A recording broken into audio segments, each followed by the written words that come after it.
Assalamualaikum warahmatullahi wabarakatuh. Perkenalkan, nama saya Pramudita dan nomor provinsi Kabupaten 1. Di sini saya akan menjelaskan tentang hidrolisis garam.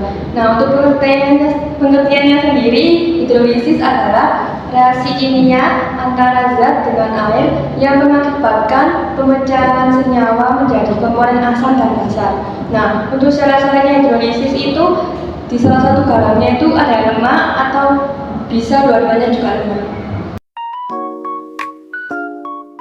Untuk reaksi hidrolisis adalah yang pertama adalah garam dari asam kuat dan basa kuat.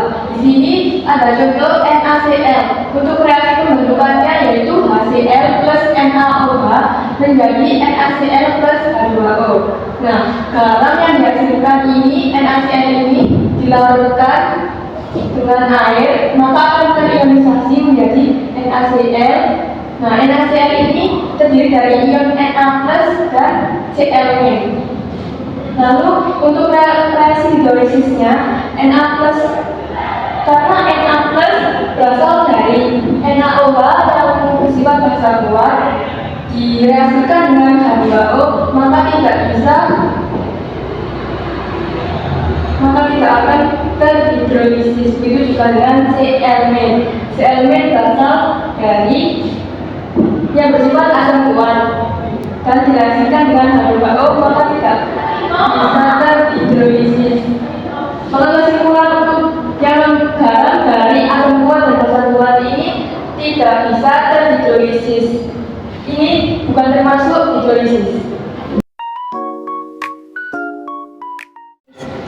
Yang kedua ini garam dari asam kuat dan basa lemak. Contohnya NH4Cl terbentuk dari HCl plus NH4OH menghasilkan NH4Cl dan H2O.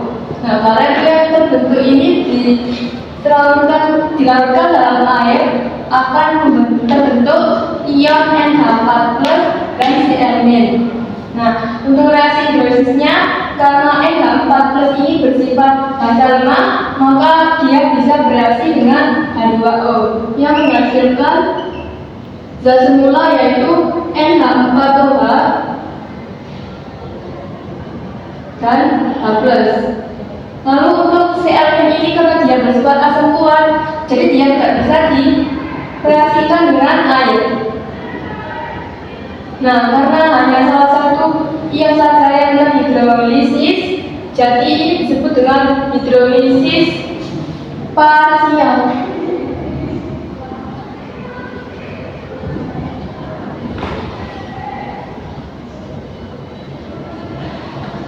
Nah, karena ini menghasilkan ion H+, garamnya ini menjadi garam asam. Ketiga, garam dari asam lemak dan basa kuat. Contohnya di sini KCN. KCN terbentuk dari HCN dengan KOH menghasilkan garam KCN dan H2O. Jika garam yang dihasilkan ini dilarutkan dalam air maka akan terionisasi menghasilkan ion K+ dan Cn. Nah, untuk reaksi hidrolisisnya K+ ini bersifat basa kuat, jadi dia tidak bisa bereaksi dengan air. Untuk Cn ini bersifat asam lemak, jadi dia bisa bereaksi dengan air yaitu menghasilkan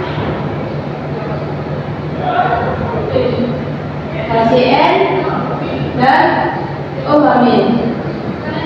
Nah, karena hanya salah satu ion saja yang terhidrolisis maka ini seperti yang tadi disebut hidrolisis parsial atau hidrolisis sebagian.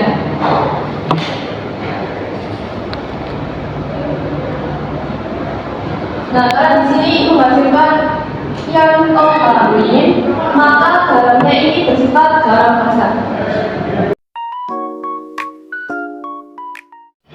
Nah, untuk reaksi yang keempat ini ada garam dari asam lemak dan basa lemak. Contohnya CH3CONH4 terbentuk dari CH3COOH dan NH4OH menghasilkan garam CH3CONH4 dan H2O.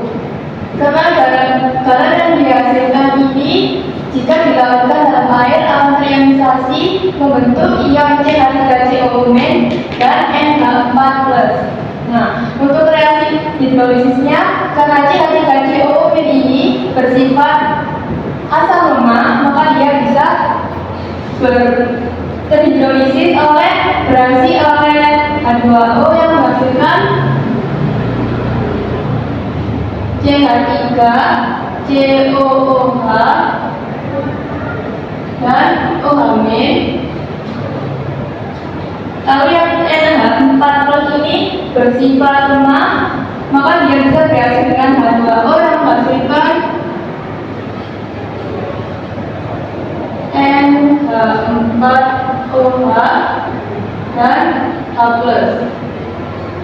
Nah, karena kedua ion ini terhidrolisis, maka disebut dengan hidrolisis total. Hidrolisis total.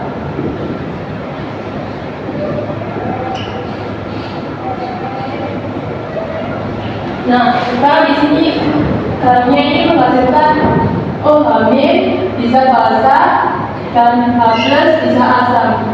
Maka garamnya kan bisa bersifat asam dan basa. Jadi kita tergantung dari nilai Ka dan Kb-nya.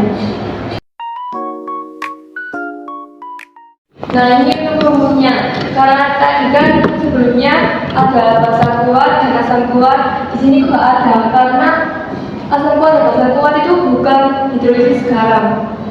Nilai pH-nya asam dan basa kuat itu netral, yaitu 7. Nah, yang pertama ini asam kuat dan basa lemah menghasilkan asam sama dengan akar Kw per Kb dikali molaritas garam. Nah, Kw ini sudah mempunyai nilai mutlak yaitu 10 pangkat 10-14. Nah, karena asam kuat dan basa lemah ini menghasilkan garam asam, jadi pH-nya itu lebih kecil dari 7. Lalu yang kedua ini ada asam lemah dan basa kuat. Karena garamnya itu garam basa, jadi menggunakan OH-, yaitu akar Kw per Ka dikali molaritas garam. Karena garam basa, pH-nya itu lebih besar dari 7. Nah, yang ini asam lemah dan basa lemah. Di sini ada dua rumus, yaitu asam akar Kw kali Ka per Kb, yang untuk basa itu OH- sama dengan akar Kw kali Kb per Ka. Nah, kapan sih kita menggunakan rumus H+ atau OH-. Nah, itu dilihat dari nilai Ka-nya. Misal nilai Ka-nya asam lebih besar dari Kb, maka kita menggunakan rumus yang ini, asam.